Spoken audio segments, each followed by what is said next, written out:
கடவுள் விரும்பும் அடையாளம். இது இயேசு கிறிஸ்துவுக்குள் பிரியமான என் சகோதர சகோதரிகளை, இந்த நிமிட நட்சத்திரக்கு இயேசுவின் நாமத்தில் நான் உங்களை அன்போடு அழைக்கிறேன். கடவுள் விரும்பும் அடையாளம். அந்த மக்கள்லாம் அடையாளம் கேட்டாங்க. அப்ப ஆண்டவர் சொன்னார்,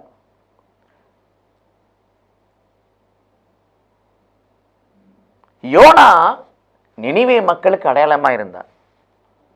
அப்ப நாம் எப்படிப்பட்ட அடையாளத்தை, நம்மிடத்தில் எப்படிப்பட்ட அடையாளத்தை கடவுள் விரும்புகிறார்னா, யோனா அறிவித்த செய்தியை கேட்டு அவர்கள் மனம் மாறினார்கள்.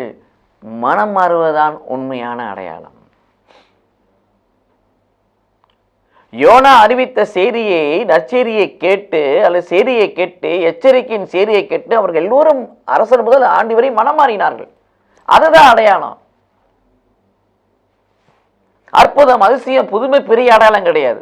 ஒரு உயிருள்ள அடையாளம் என்று சொன்னால் மனம் மாறுவது தான் உயிருள்ள அடையாளம். அதுக்கு தான் இயேசு இந்த பூமிக்கு வந்தார்.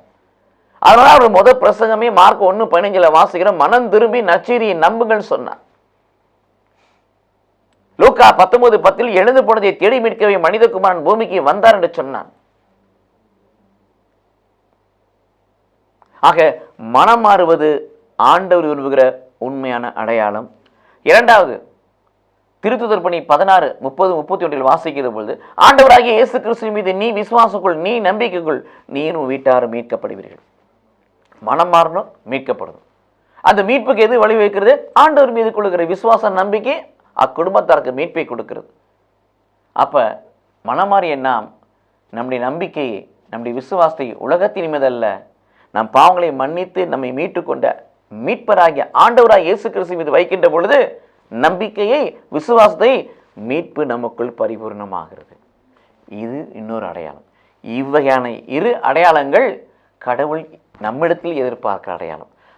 அடையாளத்தை கொடுப்பவர்களாய், அதன் வழியாக அற்புதங்களையும் ஆசோதனை பெறுவர்களாய் நாம் மாறுவோம். கடவுள் நம்மை ஆசீர்வதிப்பாராக. ஆமீன்.